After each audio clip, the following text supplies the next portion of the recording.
Apakah orang yang bakhil itu akan didatangi ular di alam barzakh nanti Pak Ustaz? Ada ular, keningnya bertitik dua hitam saking tuanya. Lalu kemudian lahu zabibatani, ada dua titik hitam. Lalu kemudian ular itu akan melilitnya.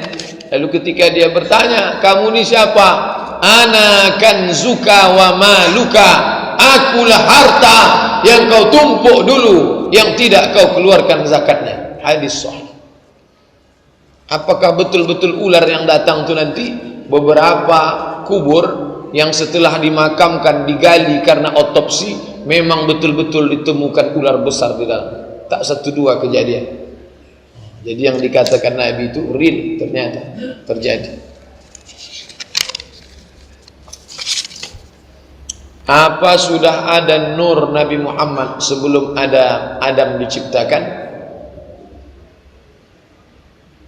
Mana yang lebih pertama diciptakan Allah Subhanahu wa taala? Ditanya kepada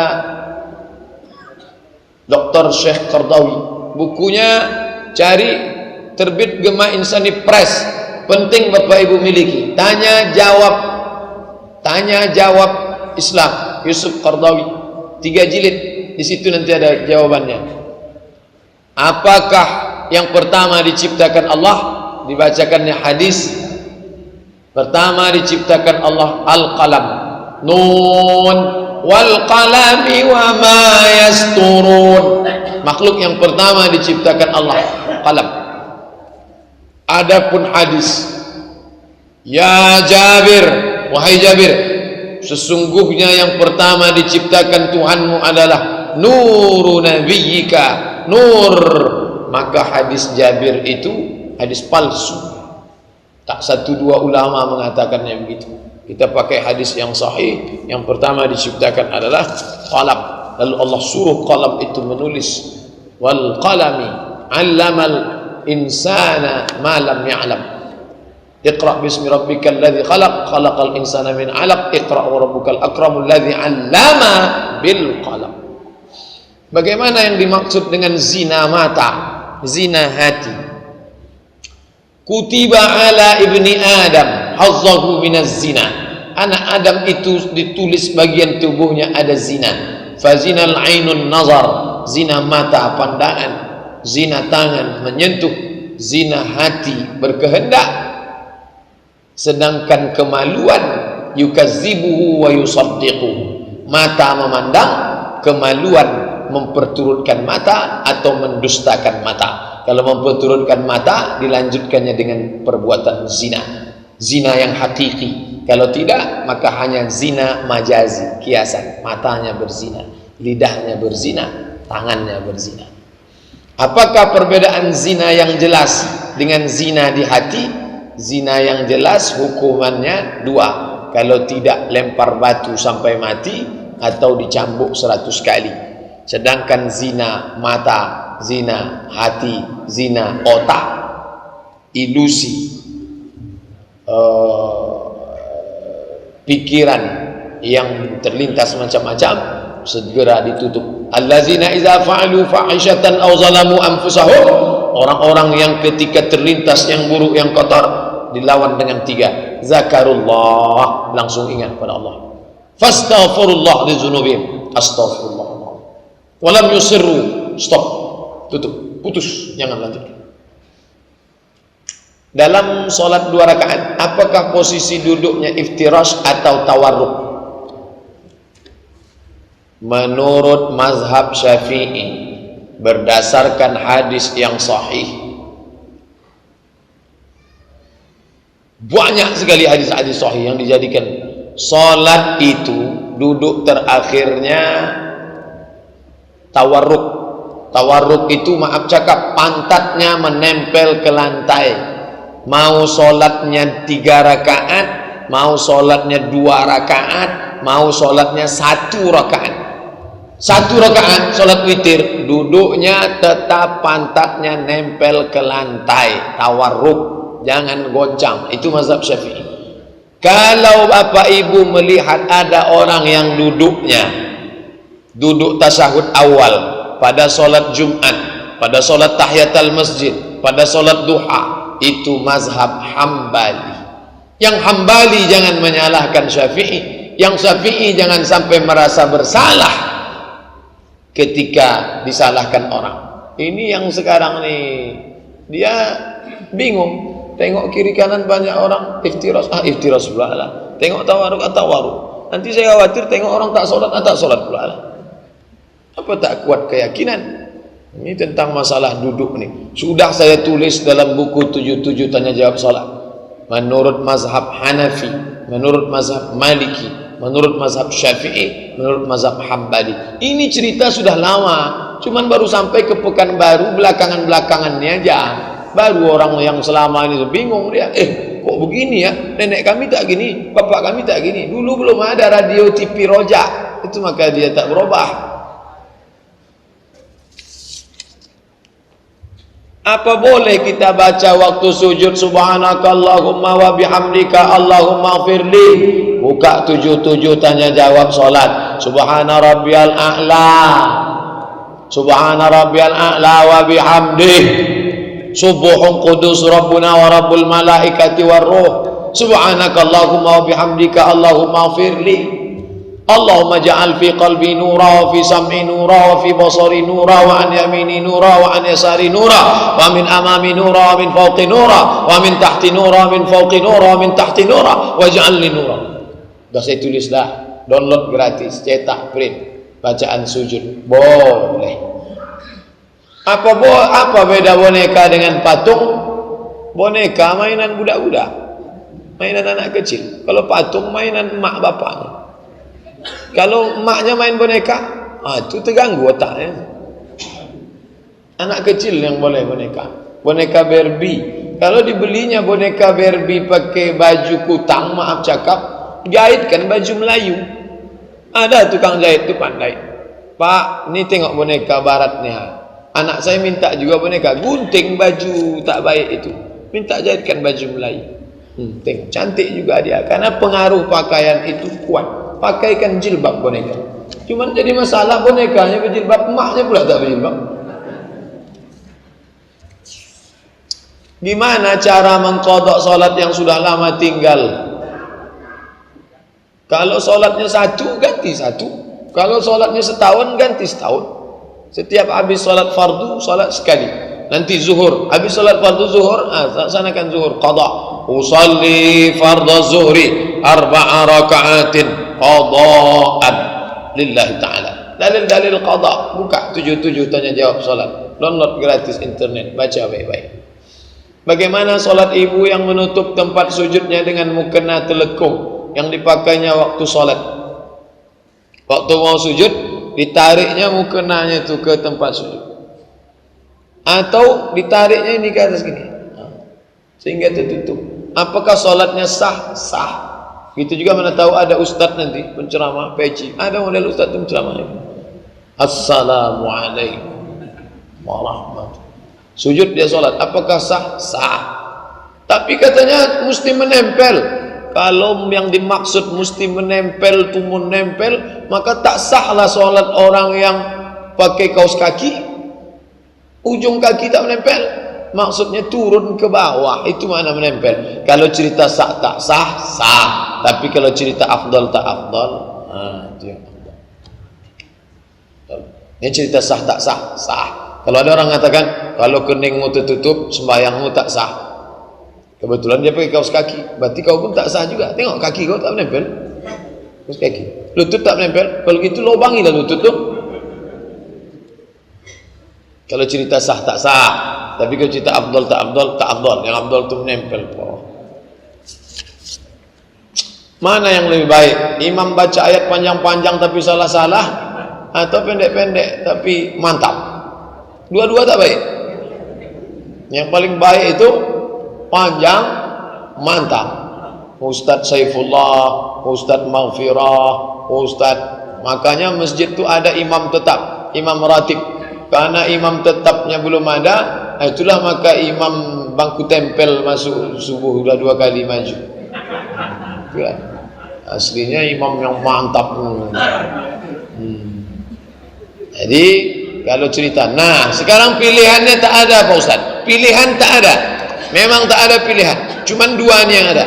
Yang satu ni panjang tapi salah-salah, yang satu ni pendek tapi tak salah. Majukanlah yang pendek tapi tak salah. Karena dia tak salah. Patutlah tak salah. Inna a'tainakal kautsar. Itu pun salah juga. Saya suami menikah, kami suami istri sudah tua-tua. Saya suami mudah tersinggung. Iya, kalau udah tua memang mudah tersinggung. Saya aja yang muda masih mudah tersinggung. Istri cerewet, suka pula mengatur-ngatur. Oh. Sehingga kami seringlah bertengkar Pak Ustaz. Apa nasihat Pak Ustaz? Pegang tasbih. Tasbih kemana-mana pegang. Makanya ulama-ulama Syekh Abdul Halim Mahmud tak pernah lepas tasbih. Jadi kalau nanti dia berepet, bapak bertasbih. Subhanallah, subhanallah, subhanallah, subhanallah. Orang itu makin kita dengar repetnya, dia makin bersemangat. Kalau bapak dengar, dia makin bersemangat, bapak makin tersinggung. Tapi kalau bapak petik tasbih itu, kau teruslah. Subhanallah, subhanallah, subhanallah, subhanallah. Itu amalkan yang saya sampaikan ini, insyaallah. Kalau tak berubah, Sabtu depan buat surat lagi. Satu itu aja. Buat tasbih, tasbih. Insyaallah berhenti dia. Paham Ahlus Sunnah itu apa? Paham Ahlus Sunnah itu apa? Ahlus Sunnah itu orang yang berpegang dengan yang kata Nabi, ma ana alaihi wa ashabi. Ma ana alaihi wa ashabi.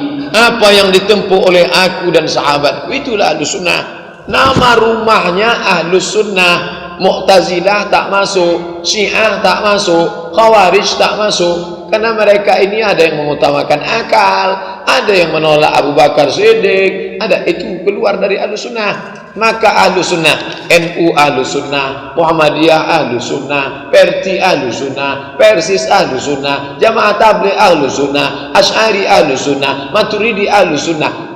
Ahlus Sunnah dari dulu Ahlus Sunnah itu. Apa hubungannya dengan Salafi? Salafi dibuatnya kapling. Yang Ahlus Sunnah itu cuma kami, selain kami bukan Ahlus Sunnah. Itu maka ini pertanyaan. Paham Ahlus Sunnah itu apa? Dan apa kaitannya dengan Salafi? Karena dia mengkapling yang Ahlus Sunnah cuma kami, selain kami tidak Ahlus Sunnah. Baca buku Abdul Qadir Jawas dari Jawas, dibuatnya daftar yang tidak Ahlus Sunnah, Jamaah Tabligh tidak Ahlus Sunnah, Hizbut Tahrir tidak Ahlus Sunnah, Nahdlatul Ulama tidak Ahlus Sunnah. Mengamuklah semua orang. Ketika orang mengamuk, baru dia bilang ekstrim, ekstrim, ekstrim. Dia mancing duluan. Baru sekarang semalam masuk SMS waktu Ustadz ceramah di Ar-Rahman kemarin, ada 6 orang Salafi duduk di bawah mengejek-ngejek. Ini somat nih, ISIS nih. Inilah tukang adu domba. Jadi lama-lama nanti bertinju-tinju orang juga. Kalau tak percaya tengok gambar negara-negara. Buatnya buku. Hizbut Tahrir tidak Ahlus Sunnah, Jamaah Tabligh tidak Ahlus Sunnah. Makanya kita tidak ingin ini terjadi di Pekanbaru nanti. Hizbut Tahrir jamaahnya banyak, Jamaah Tabligh banyak. Kalau sempat berkelahi di Pekanbaru nih, yang ketawa siapa? HKBP. Haleluya kata dia, bantai terus, ajar kata dia. Dia yang ketawa nanti. Bapak bisa tak membayangkan kalau sempat Hizbut Tahrir sama Jamaah Tabligh mengamuk, dihantamnya Masjid Salafi.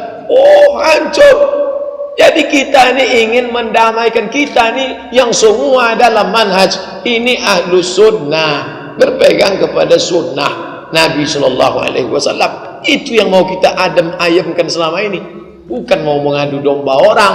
Makanya semua ustadz yang mau ceramah, dia mesti mau menandatangani, tidak akan mengkafirkan Hizbut Tahrir, tidak akan mengeluarkan Jamaah Tabligh dari Ahlus Sunnah, tidak akan mencaci maki Asy'ari. Kalau mau, boleh ceramah. Mesti ada gitu. Kalau tidak nanti dia menimbulkan fitnah, orang bertinju, berkelahi, hancur umat Islam ini nanti. Apakah kelompok Ahlussunnah identik dengan orang-orang jenggotan dan celana gantung? Karena saya beberapa kali hadir di majelis ilmu kelompok Ahlussunnah, mayoritas jamaah yang hadir orang masalah jenggot sama celana, jenggot celana, jenggot celana, jenggot celana. Udah habis, udah putus, udah tuntas saya kaji.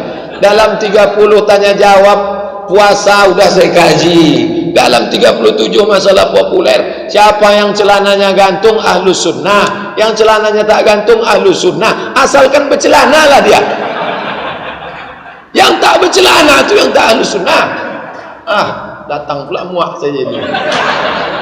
Tidak, bercanda. Ustadz sendiri condong kemana? La ilaha illallah. Sudah saya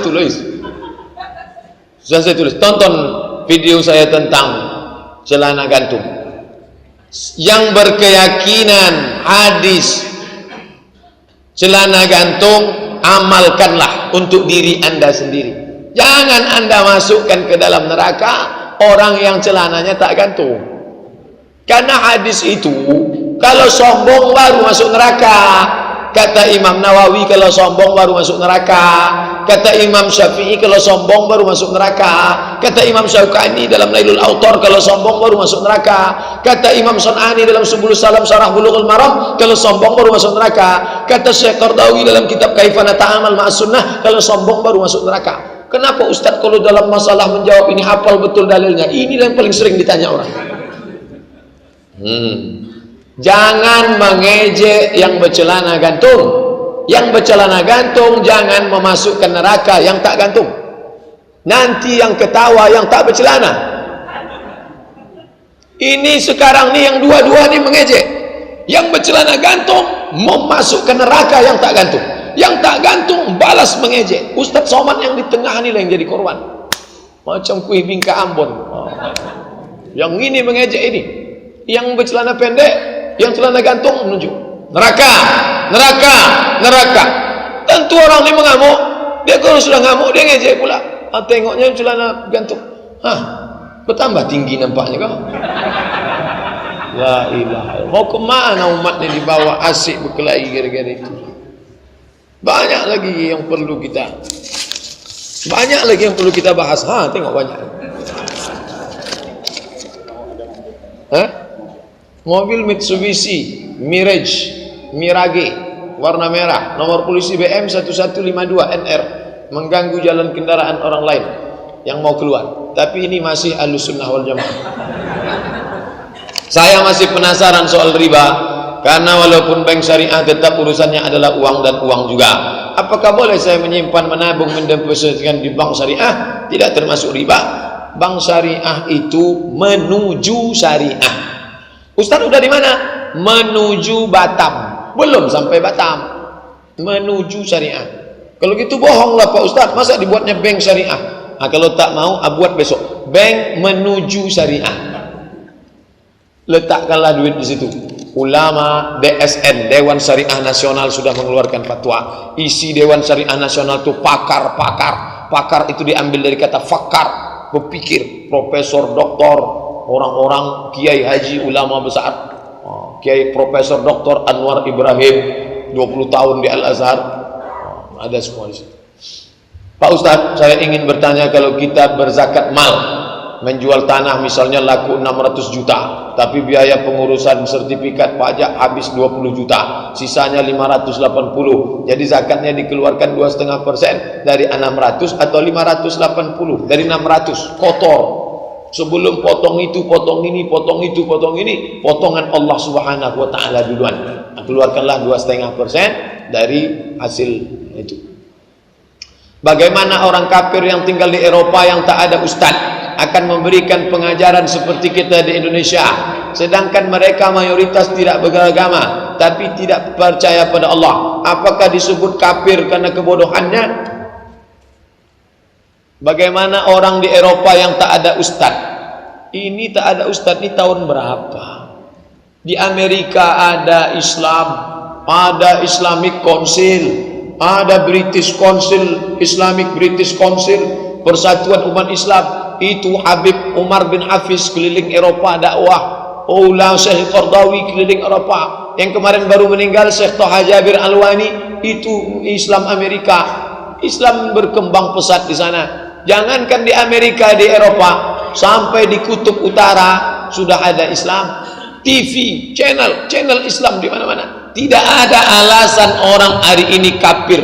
Kalau bangkit nanti di padang mahsyar orang kafir, hei orang kutub, kenapa kau kafir? Aku tak tahu Islam. Bohong. TV sudah masuk. Kenapa tak cari pakai akal? Afala ta'qilun, afala tatafakkarun. Wajib dia belajar. Aqil, balik. Tak ada alasan sekarang. Apaan Pak Ustaz, siapa orang yang memimpin tahlilan dan yasinan di saat wafat Rasulullah SAW? Dan siapa juga orang yang memimpin tahlilan yasinan Imam Syafi'i? Karena kita bermazhab Syafi'i. Dia mau menjebak saya dengan pertanyaan ini. Kalau mau debat, duduk sama saya, jangan tanya-tanya saya. Duduk sama saya, bawa kitab, saya bawa kitab saya. Duduk sama saya, jangan pancing-pancing saya begini. Udah saya tulis buku 37 masalah populer itu lebih setahun. Kenapa tak kalian bantah-bantah? Bantah! Datang saya. Jangan pancing-pancing saya. Saya orangnya masih muda lagi, suka terpancing. Ustaz, saya ingin bertanya, apa hukum melihara anjing? Maniqtana kalban. Siapa yang memelihara anjing? Anjingnya itu bukan untuk anjing berburu, bukan pula anjing untuk menjaga ternak.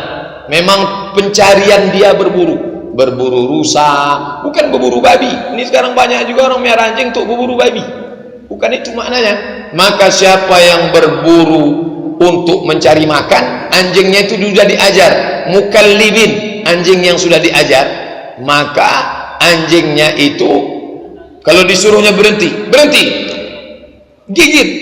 Tapi kalau disuruhnya berhenti, anjingnya tak berhenti, maka anjing itu tak layak.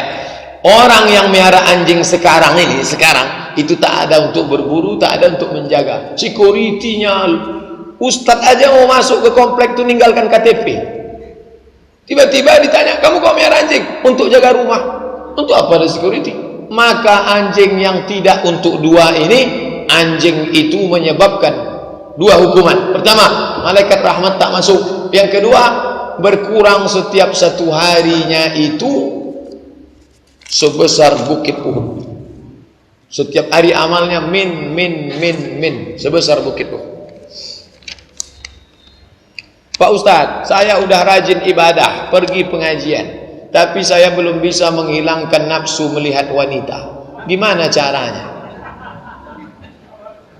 Islam tidak menghilangkan nafsu. Islam menyuruh mengendalikan hawa nafsu. Kalau ada orang mengatakan nafsu saya sudah hilang, justru berbahaya. Nafsu saya kepada perempuan ini sudah hilang Pak Ustaz, berarti berselera nengok laki-laki. Oh, ngeri itu, bahaya. Oleh sebab itu maka kita disuruh menundukkan pandangan, bukan memejamkan. Kalau pejam menabrak, tundukkan. Kemudian jangan pergi ke tempat yang memang di tempat itu banyak orang buka aurat. Ke mall buka aurat. Pagi-pagi lari-lari depan itu, menghindar. Tapi kalau ternampak, apa boleh buat? Bukan nampak, ternampak, tak sengaja. Maka kata Nabi kepada Ali, ya Ali, la tatsbi'in nazratan nazrata. Jangan satu pandangan kau susul dengan pandangan. Kalau sudah pandang sekali, jangan kau susul. Makna jangan kau susul, pandangan pertama laka, yang kedua alaika. Yang pertama itu memanglah untuk engkau, yang kedua sudah menjadi hukuman bagimu. Maknanya kalau nampak tundukkan, bukan nampak tak berkedip. Nah, itu maknanya. Memang ujian mata ini luar biasa. Na'udzubillah. Zaman kita, anak-anak kita, istri kita, adik kita suruh pakai baju panjang, baju kurung, baju Melayu.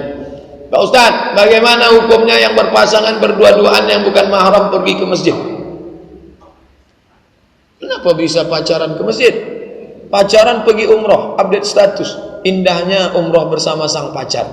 Ini orang buat dosa di tanah suci Makkah Al-Mukarramah.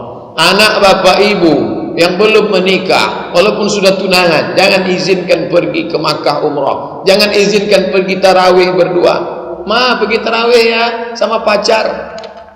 Pergi pengajian Ustadz Abdul Somad ya, jangan, batil. La talbisul haq bil batil. Jangan campur adukkan yang hak dengan batil. Sudah menikah baru dia bawa. Saya bawa anak bapak pengajiannya. Jangan ngaji pak. Tidak. Ke masjid pakai tidak. Sekali tidak. Setan la tattabi. Tidak. Sekali tidak. Tidak. Kasihlah bang kata istri. Kasih kita dulu lebih parah dari itu lagi bang. Inilah yang jadi masalah. Kalau kita kesurupan, kita sadar apa enggak sadar? Saya tak pula pernah kesurupan. Orang yang kesurupan itu dia tak sadar. Orang yang kesurupan itu ada dalam Quran. Kama yatakhabbatuhu syaitanu minal mas. Seperti orang yang diganggu setan. Pada saat itu setan mengganggu akal pikirannya, maka akalnya itu kacau, maka dia diruqyah. Kalau terjadi, bawakanlah ke tempat ruqyah. Ada Ustadz Zafrullah, ada Ustadz Saifullah, ada Arsy, ini bawa. Sementara sebelum itu perlindungan sementara, dibacakanlah ke pangkal telinganya itu ayat kursi. Kuat-kuat telinga sebelah kanan. Kalau dia model lasak ini, suruh ada orang ngikat memegang tangannya satu. Kuat. Allahu la ilaha illa huwal hayyul qayyum. Al-Fatihah. Qul huwallah. Qul bil falaq. Qul a'udzu birabbin nas. Bismillahirrahmanirrahim. La yadurru ma'a ismihi syai'un fil ardi wala fis sama'. A'udzu bikalimatillahi tammati min kulli syaitanin wa hammati wa min kulli 'ainin lammah. Tahlil. La ilaha illallah. La ilaha illallah. Kuat-kuat. Sementara datang ruqyah yang asli. Ini alternatif. Kalau dia tidak mahram kita, musik, lagu-lagu maksiat, matikan. Karena lewat itu dia masuk ke telinga, masuk hati. Patung yang ada di rumah, buang. Lewat itu dia masuk ke dalam. Sesungguhnya tidak layak bagi seorang nabi memasuki rumah yang mewah. Apa maksud hadis ini? Nabi pernah diberi sutra. Kata Nabi tak layak seorang nabi pakai sutra. Rumah Nabi itu gimana Pak Ustaz? Rumah Nabi itu, kalau bapak ibu nanti ziarah ke makam Nabi, itulah rumah Nabi. Berapa lebarnya itu? Itulah. Sekarang sudah dibuatkan replikanya. Dapur, kamar, tempat sholat. Saking kecilnya kamar itu, kalau Nabi sujud, Aisyah menarik kakinya. Kalau Nabi sujud, Aisyah narik kakinya. Kalau Nabi tegak, selonjoran lagi Aisyah. Tengok kecilnya. Kalau Nabi. Tingginya berapa? Tabi'in datang bertanya, sahabat, tinggi kamar Nabi itu gimana? Tegaklah sahabat. Tegak sahabat, pegangnya. Begitulah kami tegak di rumah Nabi. Kalau kami naikkan atas kami, terpegang kami atap. Begitu. Rumah yang amat sangat sederhana. Makanya waktu dibuatkan pameran replika rumah Nabi di kota suci, banyak orang yang menjenguk tu menangis meraung karena menengok kesederhanaan. Tapi Nabi bukan miskin.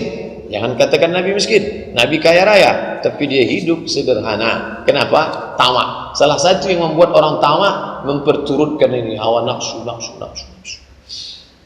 Kenapa masjid besar-besar?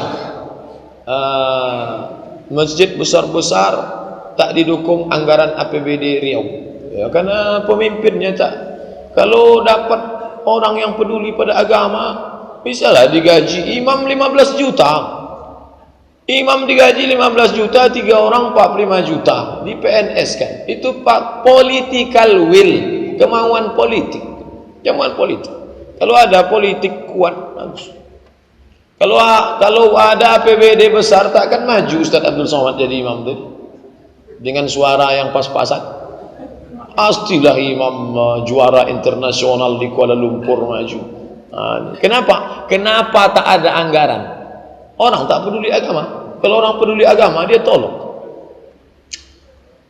Kenapa Allah selalu menyampaikan kami, bukan saya? Kami bermakna lit ta'zim, pengagungan. Seorang raja tegak. Raja tegak. Berdirinya kami di sini. Kami di situ, dia sendiri tegak. Tapi dia untuk mengagungkan diri. Dalam tata bahasa Arab, kami lit ta'zim. Kalau jumpa satu ayat mengandung makna dua, kami Inna nahnu nazzalna dzikra wa inna lahu lahafizun. Apakah ayat itu mengandung kami banyak? Tidak. Kenapa? Karena dibantah oleh ayat yang lain. Mana ayat yang membantah? Qul huwallahu ahad, Allahus samad, lam yalid wa lam yulad wa lam yakul lahu kufuwan ahad, la syarikalah, tiada sekutu bagi. Maka kami di situ maknanya lit ta'zim, mengagungkan diri. Apabila menikah tanpa restu orang tua, walinya hanya dengan wali hakim saja, bagaimana hukumnya Pak? Kalau bapaknya masih ada, bapaknya wali. Kalau bapaknya tak ada, pindah ke abang. Kalau abangnya tak ada, pindah ke adik. Adiknya tak ada, pindah ke paman. Abang ayah atau adik ayah. Begitulah urutan wali. Bukan langsung ke wali hakim. Tapi kalau tak ada semua, barulah ke wali hakim. Kalau abang ayahnya ada, tapi ayahnya tak setuju. Aku tak setuju kau nikah sama dia. Itu keluarga tu pelit semua. Ini dalilnya. Pengajian subuh kami kemarin tentang pelit. Aku tak mau punya menantu pelit. Maka boleh dia mengadu ke pengadilan agama. Nanti pengadilan agama membuatkan keputusan pengalihan wali dari abang dari ayah ke kakek. Kalau kakeknya tak ada, dari ayah ke abang, bukan langsung ke wali hakim. Tak semudah itu. Hamil di luar nikah, apa hukumnya Pak Ustaz? Orang hamil yang di luar nikah itu hukumnya dicambuk sampai 100 kali kalau zaman dulu. Kalau tak ada, biarkanlah dia, pergilah bawa ke Bandung, ke Jakarta, koskan sampai 9 bulan sampai anaknya lahir. Karena kalau dia dinikahkan, itu nanti kemana-mana dosanya. Kalau dia dinikahkan, nikah, lalu kemudian anaknya itu pakai bin, bohong, nanti akte SD bohong, SMP bohong, SMA bohong, S1 bohong, S2 bohong, S3 bohong, profesor bohong, PNS bohong, semua bohong. Bin, anak luar nikah tak boleh pakai bin bapaknya. Nanti kalau dinikahkan, mati bapaknya, dia dikasih warisan, maka dia makan haram, makan haram, makan haram. Karena anak haram tak boleh dapat dari harta warisan bapaknya. Yang ketiga, kalau dia anak laki-laki, dia jadi anak laki-laki, sesudah itu lahir adiknya, perempuan, diwalikannya itu tak sah, tak ada yang sah nikahan. Karena dia tak bisa jadi wali adiknya. Kalau dia kebetulan perempuan, nanti setelah 25 tahun datang orang Minang dia, dinikahkan bapaknya. Aku nikahkan engkau dengan anakku. Berzina juga anak itu, karena dia tak layak dinikahkan. Dia mestinya wali hakim. Maka kalau ada orang mengatakan kita nikahkan saja, menikahkannya gampang, mudah. Tapi efek setelah nikah itu luar biasa. Jadi gimana solusinya Pak Ustaz? Karena dulu tak bertanggung jawab, resiko lah. Carikan mana rumah-rumah kos mana, 9 bulan 10 hari lahir tanpa ayah. Gimana cara buat aktenya? Itu tak tahu saya, tanya ke catat sipil. Gimana cara buat akte orang tak berayah? Pokoknya menikahkan orang hamil itu resikonya luar biasa. Bagi yang belum terjadi, anak kemanakan kita jaga baik-baik. Yang sudah terjadi, na'udzubillah. Yang sudah sempat dinikahkan, itu coba jelaskan yang 4 tadi. Nama tak boleh pakai bin. Nanti kalau mati tak dapat warisan. Kalau adiknya perempuan dia tak bisa jadi wali. Kalau dia anak laki-laki, kalau dia anak perempuan, dia tak nanti mau nikah tak bisa diwalikan bapaknya. Pakai wali hakim. Apa hukumnya wanita sebagai pembawa acara pada acara-acara resmi yang di situ juga diikuti oleh laki-laki? Apa benar haram hukumnya? Ini masalah ikhtilat, campur aduk laki-laki dengan perempuan. Hukum aslinya laki-laki perempuan tak boleh bercampur aduk karena akan membangkitkan syahwat. Tapi kalau terpaksa mesti bercampur aduk juga, maka perempuan yang bawa acara itu pakailah pakaian yang menutup aurat, sopan, baju Melayu, jilbabnya panjang, tidak norak. Ada laki-laki, pembawa acara kita laki-laki. Kalau terpaksa juga harus perempuan, terpaksa. Tak ada laki-laki yang pandai bercakap di situ. Asal pegangnya menggeletar. Assalamualaikum. Maka perempuan juga mestilah pakai jilbab panjang, rok panjang, tutup aurat. Ini yang zaman sekarang ini dua-dua ini tak terwujud. Laki-laki banyak, perempuan pula buat acara baju sempit, tidak berjilbab, rambut kemana kemari, lipstick ini. Maka kita di situ cepat-cepat datang, terima kasih, selamat menikah, pulang. Terus lama-lama situ. Kita melihat di masyarakat membaca Al-Quran itu cukup asal pandai aja. Bagaimana orang baca Quran tidak tahu tajwidnya, tapi tidak mau belajar terus. Jangan pernah berhenti belajar tajwid. Buatkan kelas khusus untuk orang tua-tua, kelas untuk anak SMP, kelas SMA, kelas orang tua-tua. Jangan campur aduk, dia malu, secara psikologis malu. Tapi kalau kita sebaya, jangan gengsi, jangan segan. Duduk, manfaatkan imam kita. Minta ke pengurus lokal ruang kosong atau buat halaqah khusus. Jam 10 malam kalau pagi siang kerja malam. Baca Quran mesti baik. Yang baca Quran, orang baca Quran diam bagus tak salah, tapi kalau diam tak betul. Bismillahirrahmanirrahim. Ya ayyuhallazi, ya berapa alif? Ayyuhallazi, ada la, ada za, ada Allah. Alladzina amanu yuqimunas, ada sa, ada sa, ada tha, ada sya, ada ta, ada a, ada qa. Belajar balik makharijul huruf, macam mana huruf. Jangan bapak ibu menyangka orang Arab itu semua bacaannya betul. Enggak, itu orang sampai belajar lagi macam mana menyebut fa, diletakkan kapas di tapak tangan. Nah, kapan kapas itu bertiup? Kalau bertiupnya dari awal, dari setelah huruf keluar baru bertiup, itu bukan fa. Fa bukan fa. Fa itu anginnya dulu keluar, baru kapas itu terbang. Oh, yang payah lah itu Pak Ustaz. Tak pula sunnah, tak masing-masing besok bawa kapas. Coba syukur pa kata. Ini belajar balik baca Quran. Rubbatal Quran wal Quran Quran. Nanti malam ada belajar tahsin. Nanti malam ada belajar tahsin. Ba'da maghrib. Ustaz dulu belajar tahsin sama siapa? Nama guru saya namanya Syekh Azra'i Abdul Rauf. Guru belajar saya pertama mak saya. Habis belajar sama mak saya khatam Quran, baru diserahkan ke guru mengaji. Setelah guru mengaji, baru diserahkan ke guru yang mahir. Namanya Syekh Azra'i Abdul Rauf. Saya tak tahu kalau Syekh ini hebat. Dia ngajar tak pernah nengok Quran, dia duduk aja. Sampai akhirnya khatam dari tahun 90 ke 93, 3 tahun saya mengaji khatam. Setelah dia meninggal, keluar di koran, saya baca koran. Syekh Azra'i Abdul Rauf, seorang qori internasional, belajar di Makkah 15 tahun, menghatamkan dan pernah menjadi juri musabaqah 4 kali di Makkah Al-Mukarramah. Barulah tahu saya guru mengaji saya itu orang hebat rupanya. Oh, ini tuan saya yang tempat saya belajar. Membaca Fatihahnya 3 bulan, tak boleh pindah. Jadi kalau bapak ibu nanti tak dipindah-pindah baru 3 kali, oh aku pindahlah merajuk, parah betul bapak. Dia kalau baca Fatihah, apa yang didengar? Wallahu a'lam. Segala kunci huruf itu dengar dari Fatihah. Bismillahirrahmanirrahim. Dia mesti tengok macam mana bunyi huruf. Bukan asal mengaji. Mengaji Quran berguru dari Fatihah sampai habis. Makanya tradisi Melayu ada malam berinai, ada malam berkhatam. Anak sebelum sunat berkhatam, acara malam khatam kaji. Didengarkan bacaannya dari awal sampai akhir. Ada beberapa tempat dalam Quran itu yang tidak dibaca menurut tulisan. Kalau dibaca tulisannya a'jami, bacanya tak begitu. A'jami wa arabi. Tulisannya la ta'manna, bacanya tak begitu.